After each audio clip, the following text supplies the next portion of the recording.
Salom barchaga. Men hozir sizlarga tarixning eng dahshatli kadrlari haqida qisqacha ma'lumot berib o'taman. Qani boshladik. Siz ko'rib turgan ushbu rasm 1876-1878 yillarda Hindistonda avj olgan buyuk ochlik davrida erkak oilasini boshqa odamlar yeb ketmasliklari uchun qovurilib o'tirgan holati tasvirlangan.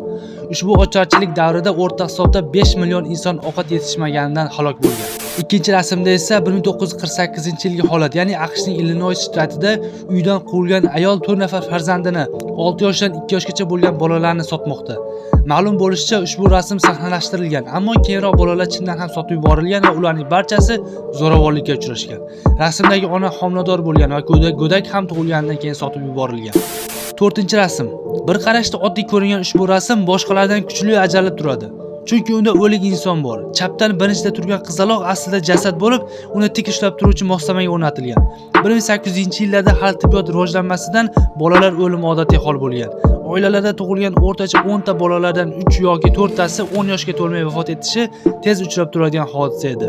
Fotografiya endi paydo bo'lib, ko'p oilalar qurb etmagani sababli kimdir o'lsagina marhumni xotiraga muhrlashgan. 6-rasm. 1921-yil Rossiyada ocharchilik davrida ochlikdan qiynalib dod solayotgan bola tasvirlangan.